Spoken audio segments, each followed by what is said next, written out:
par Martin, Pierre, François et Béranger. C'est une bonne idée, un tabarnak.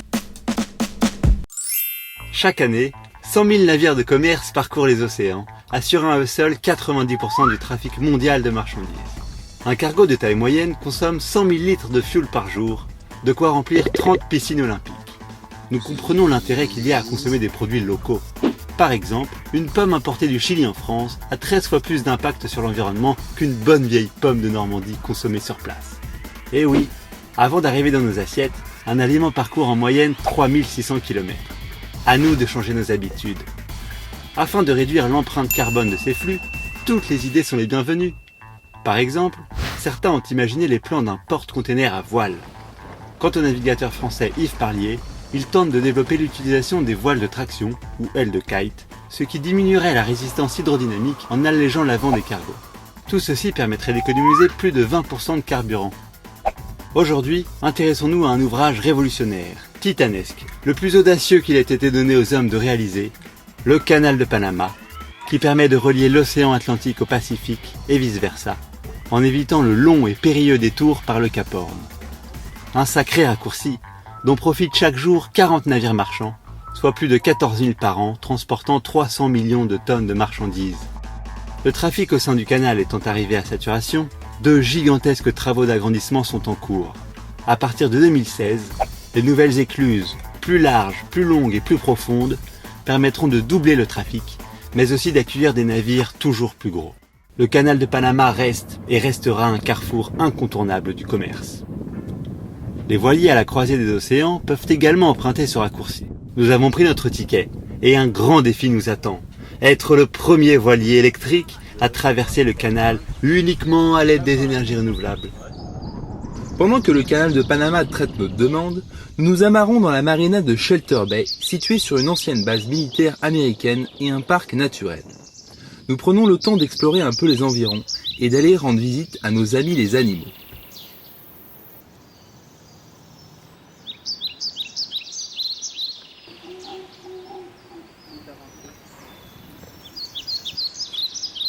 Nous en profitons pour débarrasser la forêt de quelques pneus qui viendront protéger la coque d'Amasia lors de la traversée du canal.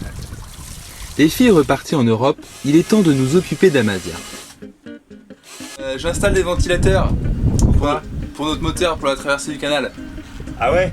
Ouais, Ça va chauffer ? ça va chauffer et grâce à ces petits ventilateurs, ça va plus chauffer. J'essaie de récupérer la drisse qui est coincée, qui est enroulée entre les autres drisses à l'intérieur du mât. Et tu t'amuses bien ? C'est trop la galère, mais je vais y arriver. La drisse de Génois va bientôt lâcher, on va la changer. La girouette, voilà, revisser. J'ai fini l'installation des ventilateurs. Et là, je mets de la graisse sur tous les boulons, toutes les parties vulnérables, soit en métal. On a traversé le pays hier en bus pour venir passer la nuit à Panama City et on est venu pour la plus grande fête du pays, le carnaval. Véritable fête nationale, c'est le plus grand carnaval du monde après celui du Brésil. Dès le matin débute la tradition des culecos. On se retrouve trempés au milieu de millions de personnes dansant sous les jets d'eau de camions-citernes, le tout sur des rythmes endiablés de reggaeton.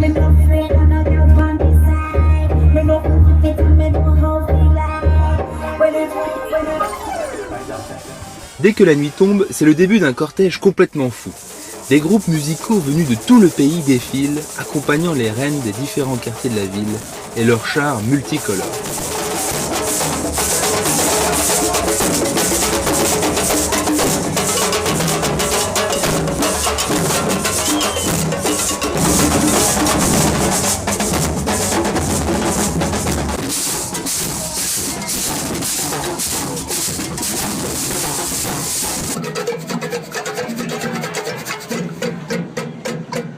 Mais retournons à Colomb. Aujourd'hui, 15 février 2015 est un grand jour. Nous allons passer le célèbre canal de Panama. Alors en route! Nous devons être 5 à bord. Du coup, Alex et Seb rejoignent l'équipage. Nous avons rendez-vous à 16h à l'entrée du canal avec un advisor qui va gérer notre passage. 18h30, Francisco arrive enfin et c'est parti! Pour passer la première série d'écluses, nous nous mettons un couple de Scolopax, voiliers de Xavier et Michel, des retraités bien péchus rencontrés la semaine dernière. Un troisième bateau vient se mettre de l'autre côté de Scolopax et nous nous engageons dans la première écluse, laissant derrière nous l'Atlantique.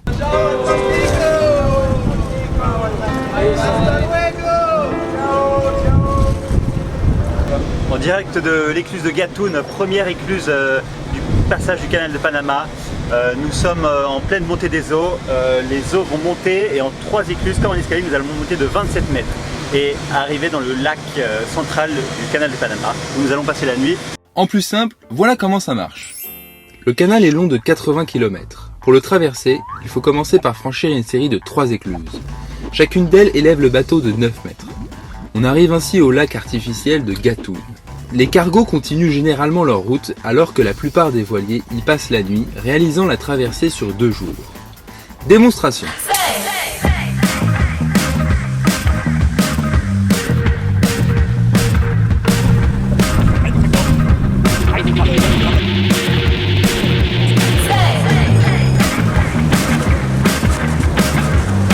Je vais ranger, ça va engueuler là.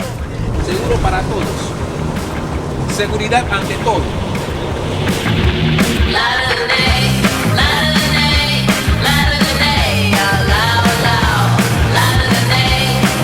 Tout se passe aux petits oignons.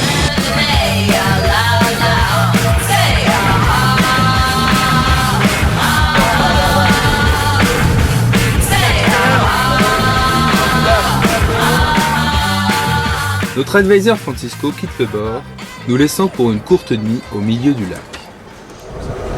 Ça va, bien dormi? Super nuit, un peu courte, le pilote est là, il est venu ce matin tôt, 7h du matin, et là on a 31 000 à faire jusqu'à la prochaine écluse. Gros test pour les moteurs. Ainsi nous sommes propulsés par les moteurs et un peu des génois dans le lac Gatun.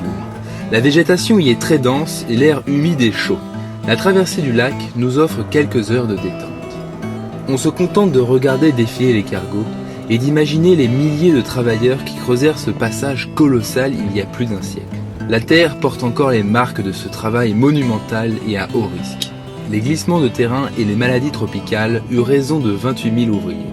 Sous les ordres de Ferdinand Lesseps, constructeur du canal de Suez, les Français débutèrent cet immense projet, mais échouèrent. La construction fut alors reprise puis achevée par les Américains en 1914. Pendant ce temps, les moteurs d'Amasia tournent à plein régime et nous ne savons toujours pas si nous aurons assez d'énergie pour aller jusqu'au bout du canal. Nous arrivons maintenant à la série d'écluses qui mène au Pacifique. Ce n'est vraiment pas le moment de tomber en panne. Hier, nous nous sommes élevés de 27 mètres. Aujourd'hui, nous allons les redescendre pour atteindre le Pacifique. Le procédé est toujours le même, mais cette fois nous sommes tout seuls. De chaque côté d'Amasia, 2 employés nous lancent les amarres qui nous permettent de garder le bateau dans l'axe de la chambre. Arrivé dans la première écluse, François, fidèle à son poste, épluche des carottes pour un bon déjeuner. Bon les boys, en avant, ça donne quoi? Écoute, on a été parfait du début, et pas encore à la fin, mais du début on a été parfait. Ah ouais, là on est tranquille. Ah, c'est no stress. Et puis c'est beaucoup plus facile. Il suffit de relâcher.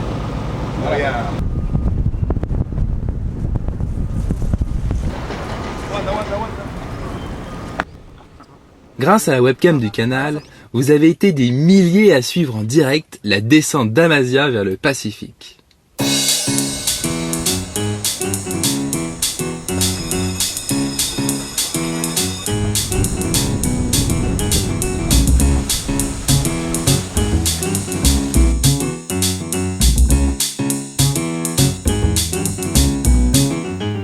Une porte se ferme derrière nous et une autre s'ouvre devant nous. La porte du Pacifique. Allez! Pacifique est devant les trains. Sailing Project, la vuelta al mundo sin petróleo, no al petróleo, sí al sol. Yes! Mission accomplie.